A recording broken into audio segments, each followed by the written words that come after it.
Welcome to the Thursday edition of Dodgers Territory. That is Clint Pasillas. I am Alanna Rizzo. We are psyched because we have an opportunity to sweep the San Diego Padres this evening. They've looked really good, Clint. So far, there's been 7 games between the two clubs. I believe the Dodgers have won 6 of the 7. The one that they have not won was that awful one, 11-0 or 11-1, where poor Matt Sauer was left out to dry and Kike Hernandez came in the 6th. That to me well, you know what? That's a wash. This club, Clint Pasillas, looks pretty dang good against the Friars. What say you? I cannot disagree. I feel pretty good about this baseball team right now. Before we get into talking about them, we want to tell you guys, hey, subscribe to the channel, rate the show 5 stars, leave a rating and review on our podcast platforms, and we also want to remind you, the Dodgers Territory store is open. We have sold a shirt. If I had my soundboard on, I would play noise, but check it out. We'll talk about this again at the end of the show, but DodgersTerritoryShop.com. Pick yourself up some merch. There's cups there. There's shot glasses. It says latte mug, but I'm definitely going to use that as a shot glass. But help support the show. Avi. Support me, Alanna, all that kind of stuff by checking out the store. But without further ado, let's get into the big ticket. Riz, you said it. Dodgers looking real good. Emmett Sheehan back from the dead, back from the IL, also looking really good in his 2025 debut. 4 innings, 1 earned run, 6 Ks, no walks. Now you feeling a little bit, not to say you were worried about what Emmett Sheehan was going to do, but do you feel good about my assessment of him or whatever? It's not so much a worry thing. It's just you have no idea what you're going to get. I mean, the man hasn't pitched in a really long time. I mean, it was an impressive return from his first start back, obviously off of TJ. Why is my hair such a disaster today? Sorry for all of you folks that actually have to look at me. No, I'm glad. I'm happy for him. You just don't know what you're going to get, but he did exactly what he needed to do. He gave his team a chance to win. It's a really good first outing. Hopefully just a tune up for what's ahead. I mean, I agree with Philip Fountain. Welcome to the chat, Philip. Sheehan was a pleasant development. He was. He looked good. He looked good for where he needed to be after Tommy John surgery. So I appreciate the effort. I like the way he looked for sure. Yeah, him looking good. Right behind him, piggybacked to perfection. Justin Wrobleski in a relief role. I love Robo, and I've been talking about this now for at least the entirety of the season. I would love to see Robo be in that bullpen. He might be the perfect bulk guy for this team. On the season, Wrobleski has a 5.18 ERA, but a 1.35 ERA in relief. It's only 3 games, 13 and a third innings, so obviously a small sample size. Looking at his career over the last 2 years, what do I have? 7.62 ERA and 8 total starts.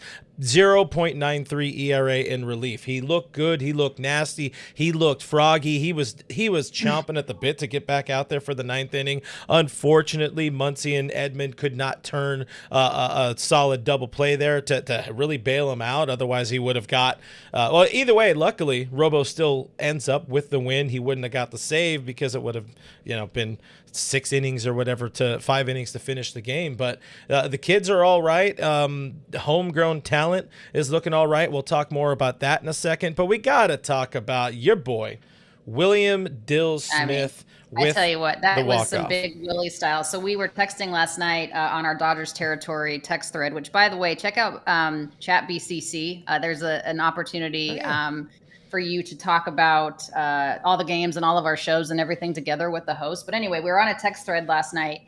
And Mark Weiner, our boss, was like, hey, Edman should have caught that. I was like, for sure. Yeah, absolutely. And he knows that. He's pretty sure-handed when it comes to the glove, right? But then I wrote back this morning. I was like, Big Willie style. I felt like saying Big Willie style, bitches, but I didn't. This is a guy that I just absolutely love. I mean, he's just a ball player, right? You were talking about how Freddie Freeman is just a baller, and I feel the same way about Will Smith. I mean, coming off the bench, which is not an easy thing to do ever, even as a pinch hitter, even if that is your role, that is not an easy thing to do. But obviously, Will Smith is used to starting the game, getting at least 3 or 4 at bats, and obviously being behind the dish. But the dude just doesn't have He has ice like water an in his even veins. keeled, yeah. He has like Yeah. such even keeled, just calmness about him, and I Yeah. like that. And that's why you should vote Will Smith to be the starter for the All-Star game in the National League. You guys, there He is no needs to reason be. on earth that this man should not be the starter. And I'm not just saying that because I'm a Dodger fan. I'm saying that because if you look at the numbers and what he's meant to this club, he literally is an all-star. He should be the starter. Name another backstop in the National League Yeah. that has meant as much to their respective team as Will Smith has made, an impact on the Los Angeles Dodgers. It helps that Dave Roberts is the manager for the club, but he deserves it, honestly. Come on. Yeah, well, obviously, if he's starting, fans would need to vote him in. I love this comment here from Donnie Boy. Willie making San Diego irrelevant again. Shout out the cheater jerks and Profar for that one, Mr. Irrelevant. But yeah, I think right now Will is leading leading the National League in average, surpassing Freddie, who's in a little bit of a downward. He definitely leads. I believe he leads all of baseball Will in average with runners in scoring position. I don't have these numbers in front of me, but he has been good. Again, going back to, that's an undersell, but going back to the whole idea of ice water in his veins, this is his third career pinch hit walk-off homer, which is insane. Great Sarah Langs on the Twitter machine pointing out something I would not have known. No, you know what's even crazier than this? Yeah, bring up the next graphic, because this is insane that it was his third, but look at the company that he keeps. So third is most in Dodgers history now, passing Rick Monday, of course, broadcast partner over there on AM 570. But yeah, second all time now is Will Smith in pinch hit homers. Jason Giambi being up there is crazy. I think he rattled off a couple in his year and a half, or whatever it was with the Rock show. I think Charlie Culberson being on this list with 3 is far more surprising than all of the other people put together. Yeah. Yeah, Charlie Culberson being up there, it's a little bit. Are you just snacking? I'm seeing you. No, here's the deal. Here. No, I am. Here's the deal. So my stepdaughter Kylie just brought me fries from Nordstrom Cafe with this like unbelievable aioli sauce. Oh my god! You should hope and pray that this was smell-o-vision. So good. Listen. Your director and your producer are going to get mad at you, and that's me right now. This guy over here just eating fries, and more importantly, not sharing however many miles apart we are. Bruh, I'm like 3,000 miles away from you. Listen, move closer. I hear it's nicer out here in LA. Anyways, we're going to talk about this Padres series. I want to talk about how good the Dodgers are, obviously. One of the things I love about what's happening right now, I said it a little bit earlier, is they're kind of doing this with the kids, with the the younger talent on the team, and more so with homegrown talent. This is the alternate point, right? We always get the accusation that LA buys their championships, LA buys the team, no. LA has a lot of money and an ownership group that actually spends money, a la just paid $10 billion for the Lakers. We'll get into that for a second. But this is a group of owners that wants to spend money to put the best product possible on the field. And it doesn't guarantee a championship. It usually guarantees postseason play, but it doesn't guarantee a championship. But they're doing it, to your point, with the young guys, taking care of business so far, as we just saw on that tweet. Yeah. Emmett Sheehan, obviously back, Justin Robleski, Ben Kasparius, Jack Dreyer, Andy Pajes, Dalton Rushing. You can even go as far to say Clayton Kershaw, who I realize is not a kid, but is a homegrown talent way back in 2008. They're Will doing Smith. It with these Dustin Smith. May. Yeah, of course. Dustin May. All these guys. I mean, 9 of 26 players on the active roster right now were either drafted or signed by the Dodgers. 10 if you want to lump in Hyeseong Kim, which I don't know if I put Kim on there. I guess if we're doing that, if you're saying Kim, you could also say Yamamoto. So I omit those guys Sasaki, just because. And I mean, anybody that hasn't played for any other team. Yeah, with the international draw, I agree. Signing and all that, it's a little different. You can't be drafted internationally, so that I don't put them in the same category. But to your point, it's the homegrown talent that's really stepped up in the absence of some of these big stars that didn't necessarily come through the Dodger system. Yeah, and it's really cool to see. They're also a couple of few of those dudes right now are helping put together. I mostly just wanted to talk about this because I saw this graphic pop up on Twitter. Right now, I love the B team Dodgers starting rotation, the way it's coming together, because there was the A team. This was Here the plan, comes of the course. A-team. Yamamoto. This is the MIA team right now with Snell in there, with Tyler Glasnow, of course, Roki Sasaki in there. But when you're seeing Yamamoto, Kershaw, Dustin May, Ohtani getting starts. I'll be there on Sunday for his next start at Dodger Stadium, by the way. Emmett Sheehan looking really good. And then, of course, Ben Kasparius, Justin Wrobleski kind of being those bulk dudes. And Emmett Sheehan's friend, Matt Sauer, being around to help out with innings. They're surprisingly in a really, really good spot with all things considered. I feel confident about where this team is at. And maybe it helps that they're knocking on the door of sweeping the Padres here. Well, that's certainly great, because I thought that this Padres team, and I still do think this Padres team is probably better than they've played against the Dodgers over the course of the season series. But one thing that I'm noticing is that the division a week ago was way closer than it is right now. The Dodgers are really opening up some distance, if you will, in the NL West. So if you take a look at what Bill Shaken tweeted, we appreciate this. NL West standings on Friday, guys. So look, 5 or 6 days ago, you can see where it was. I mean, the whole division was big. Well, the Rockies notwithstanding, who cares? The whole division was basically, separated by 5.5 games. But look at it as of yesterday, as of coming into play today. The whole division between the Dodgers and the Arizona Diamondbacks is now 9, right? I mean, and you can see Matty Man 5 Dodge said if you're up by 10, like you're kind of good there, right? I mean, he said Sauer is fine. I thought he was going to say if you're up by 10, you're fine. 9, whatever. Yeah. But the point is, they're opening up some distance in the division, and that's really good to see. Very unlike what is happening in the AL East, where we thought that the New York Yankees, and check out Pinstripe Territory on the Foul Territory platform too, with our friend Derek Lewandowski. We thought the Yankees were going to run away with the East, right? Well, because Toronto is about to sweep Arizona. Yeah. The Tampa Bay Rays are playing really well. And even the Red Sox, despite the drama and the telenovela that is the Boston Red Sox, they're even playing better. So the Yankees are not running away with that division, but the Dodgers are lengthening their lead, and that's good to see. Yeah, I appreciate you mentioning Derek, because I saw a clip from a recent Pinstripe. He's alive. He's good. The Yankee offense, not so much alive, but this is not the show to talk about that. Of course, you and Ken talked about that earlier today on Fair. So guys, check that out. Of course, watch Foul, watch everything.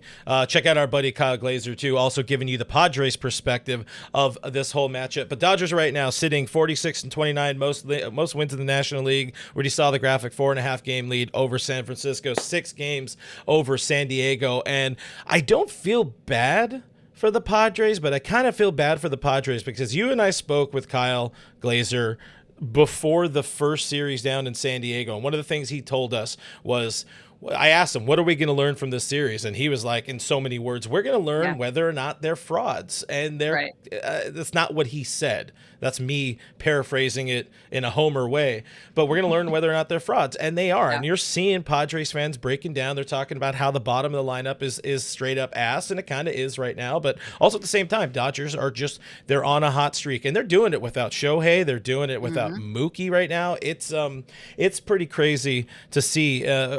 But Shohei's back. Shohei's back. Don't you forget those 28 He's a pitcher pitches. Now.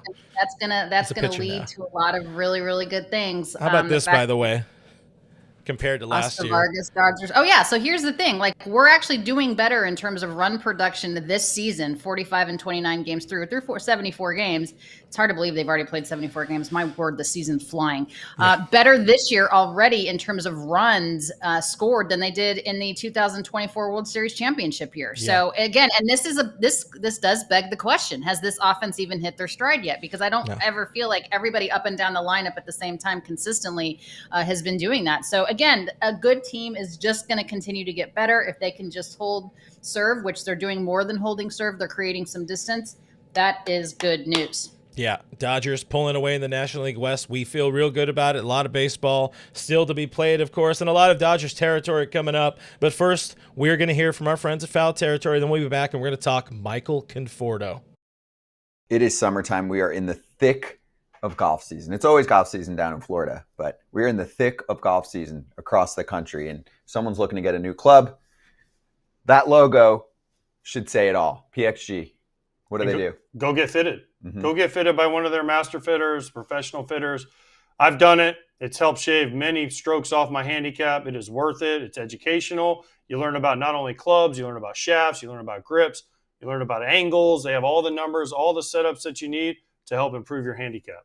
You feel like a VIP when you're there. 100%. They even help my putting, which needed help.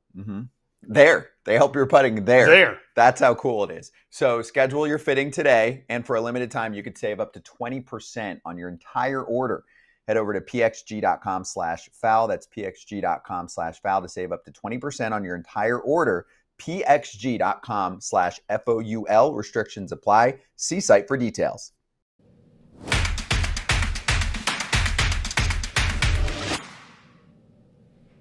Clint, I had a conversation the other day with somebody very close to this ball club about Michael Conforto and what the situation was in terms of putting him in the lineup versus Hyeseong Kim, obviously, who seems to have some more production, at least as of late.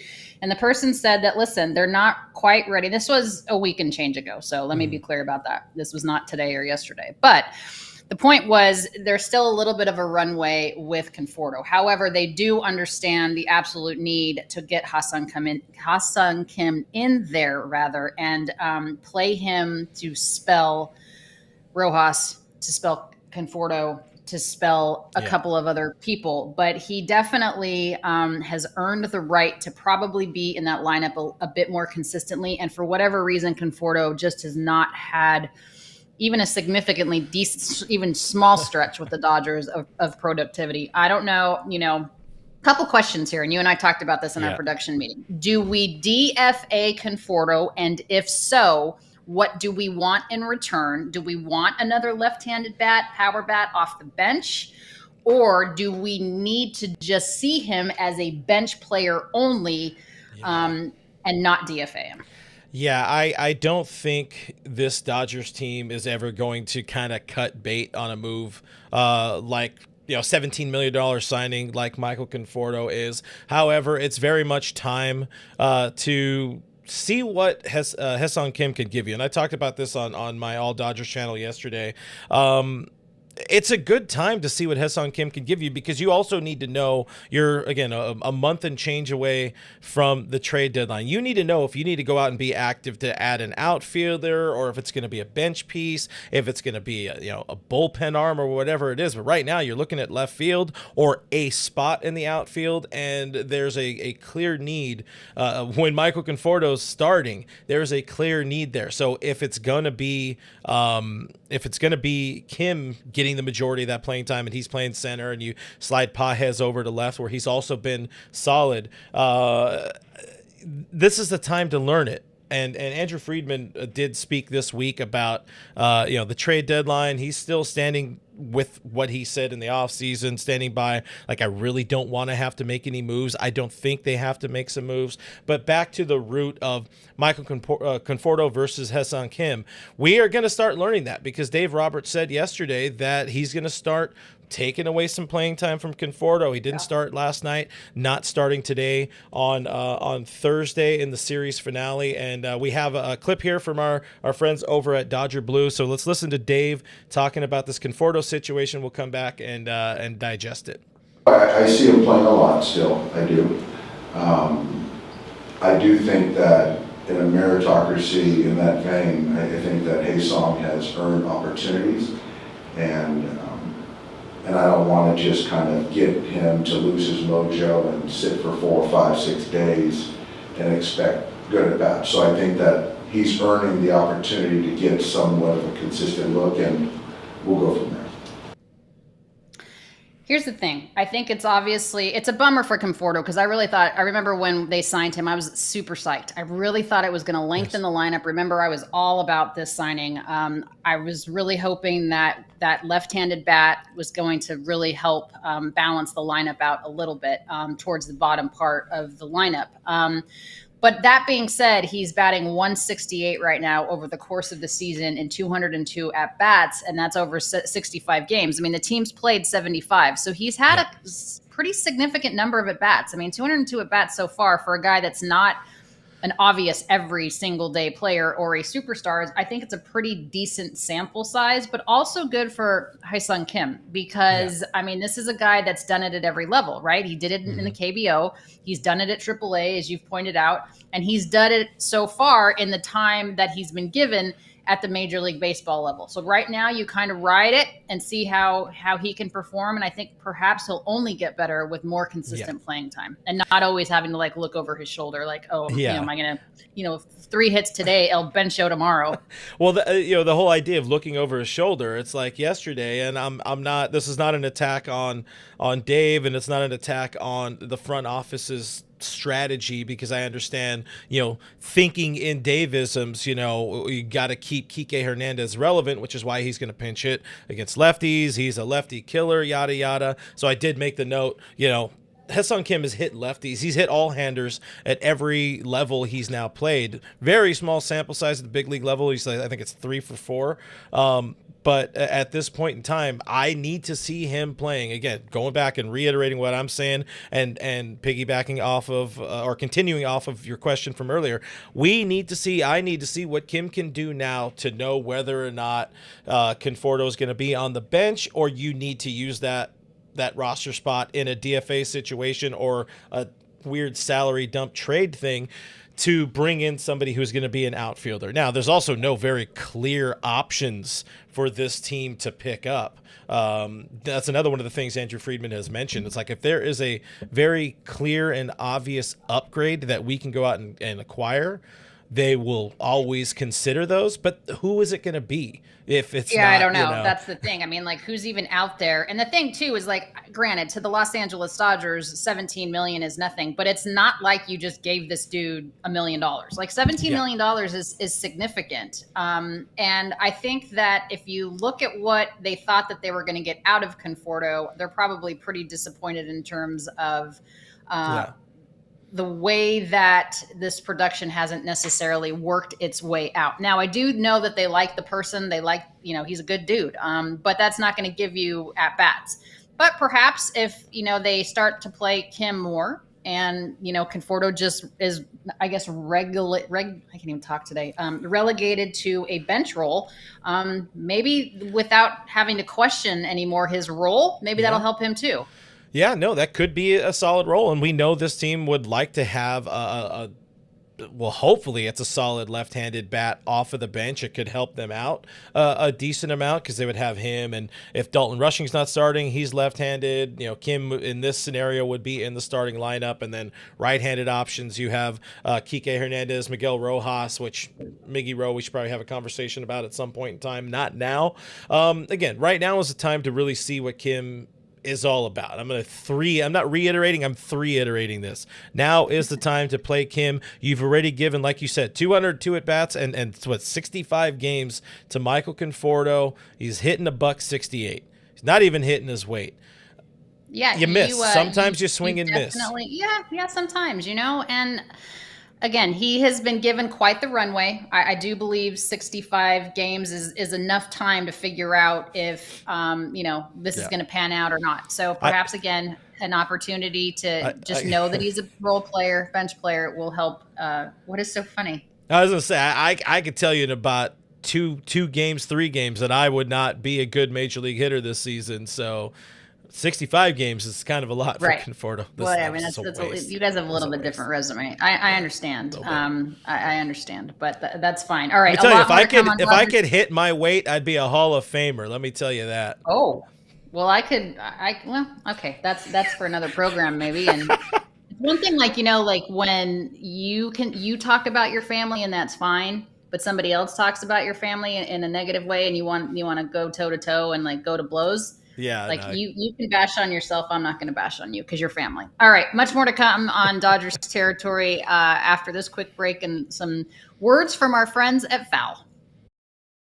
It might be that time. If you're looking for a new car, there's one place to go that is going to take care of you, and it's Car Gurus. Yeah, looking for a car should be fun, not exhausting. Everywhere else, it's exhausting. You're dodging people. You're trying to can I look at this car? Car Gurus, you type in your search, you find the color that you want, it narrows it down for you, and all of a sudden you're like, this has been an exciting experience, and you got a great deal. With over 4 million listings, CarGurus has more car listings than any other major online automotive marketplace in the US, so you can find the best deal. It's no wonder SimilarWeb estimated traffic data shows CarGurus is the #1 most visited car shopping site. Buy or sell your next car today with CarGurus at cargurus.com. Go to cargurus.com to make sure your big deal is the best deal. That's CarGurus.com. Cargurus.com.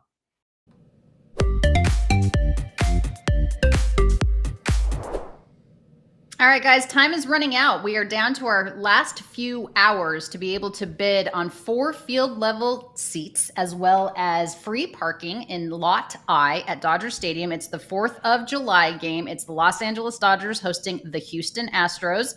Both teams at top of their division. Obviously, there's a lot of bad blood in between these two clubs from the 2017 season, but every single cent goes to dogs in need through my nonprofit, Guidry'sGuardian.org. You can go to 32auctions.com/HOULAD. So that's Houston, Los Angeles Dodgers. Create a free account and bid. High bid wins 4 tickets and parking. Thank you to Anita Olson for the donation. We appreciate that very much. Every cent goes to dogs in need. I understand, Clint, we have a super chat. We always appreciate when folks participate here on the show and are part of the show. So let's take a look at that super chat now. Yeah. From our friend Francisco Diaz, it's a 999 super chat. I want to point out, we don't just read super chats. This is right now, we had a lot of conversation between you and I today, but we will get the chat more involved next time. But Francisco apparently lives down south in the San Diego area. Says nothing was better than being in San Diego, hearing a neighbor go from losing his mind about Xander Bogaerts coming through for his team, just to hear him yelling a few minutes later, "You gotta be kidding me!" And I'm just like, oh, that was a beautiful. Was that a chef's kiss? A little bit. Oh, listen. Honestly, Padres pain does bring me some joy. There's a lot of deep-seated issues with their fan base from doing this type of crap on the internet for quite some time. Speaking of doing this crap on the internet, guys, I want to remind you, I do have my own YouTube channel. No, not that. I'm talking about me. This is about me, Riz. Come on now. You're so self-serving, Pasillas. I mean, I write the show, so I get to be. But check out my YouTube channel, All Dodgers with Clint Pasillas. I'll be live again Saturday morning, 11 a.m. Coffee and Dodgers talk. It's usually a good time. I've never had a bad time doing it, and we hang out a lot with the chat there. So, yeah, tube in. Check that out, 11 a.m. Pacific time. Before we do get out of here, Alanna, I know you had some thoughts about the Passan bomb from earlier yesterday. It was yesterday, I guess, where the world broke, and we learned that Dodgers controlling owner Mark Walter, $10 billion, LA Lakers. Holy crap. It's a lot of money. So this is all I'm going to say about this. The next time I hear anybody complain about what amount of money a star like Shohei Ohtani is getting or a star like Juan Soto is getting, just remember how much the owners have. $10 billion with a B, everyone, to purchase the majority share of the Los Angeles Lakers. By the way, Shohei Ohtani is now their starting point guard. This is an unbelievably epic deal in terms of a professional sports franchise being purchased. Remember, the Dodgers were purchased for $2 billion back in like 2013, 2014 from the McCourts with this new Guggenheim ownership group. So Mark Walter and that ownership group has done an amazing job with the Los Angeles Dodgers and giving the Dodger fan base an unbelievable amount of good players, competitive baseball, perennial postseason appearances. And that is hopefully what's going to continue to happen with the Los Angeles Lakers. But I don't want to hear it anymore about, they're spoiled millionaires, blah, blah, blah. Trust me, the owners have more money and every single of the 30 can spend it. You know what? It's funny you mentioned coming out of the McCourt era. Us who were fans at that time, watching this team surviving, enduring the end of the Frank and Jamie McCourt era, and that glimmer of hope when Magic and Guggenheim and Mark Walter, Todd Bowley, and the rest of the gang, Stan Kasten, come in on the white horse to save us. And you think of now where this ball club is at 13 years later. Of course, getting the Sportsnet deal helped out, hiring an amazing team that included you, Bulldog, Hartung, and all that. Like giving. Granted, we were blocked out. A lot of people were blacked out from watching you guys, which was very frustrating for a while. I still am very annoyed that so many people missed out on the final years of Vin Scully. It's a travesty, but still.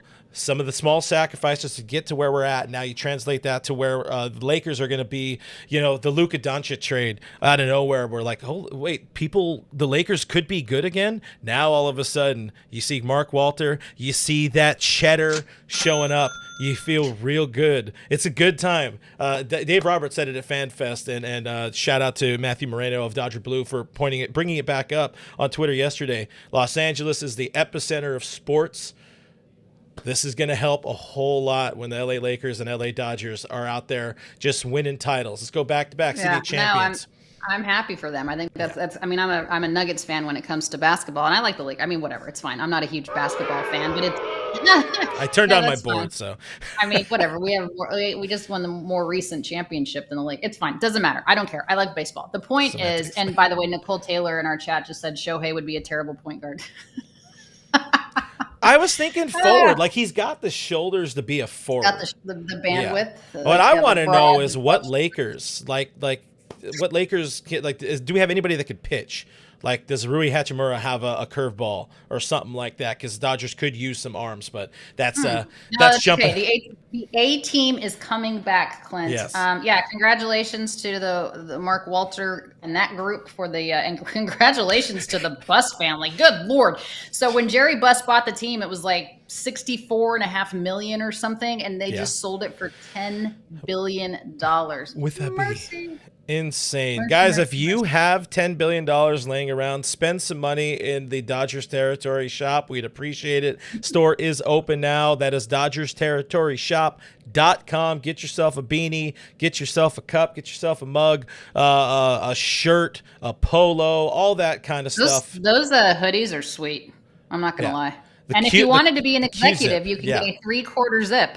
Like all the other executives. We need to send a Q zip. I think Gomer would rock one. Brandon Gomes, he would rock one of the Q zips. But guys, also the store button is here on our YouTube channel if you want to check that out. If you're already on YouTube, hit that subscribe button to this channel. We would appreciate it a whole bunch. Like this video, share it with your grandma. Whole bunch of people with us live today, over 400 live here on YouTube. Awesome. We appreciate you guys. Thanks for being here, guys. A whole bunch. Appreciate that.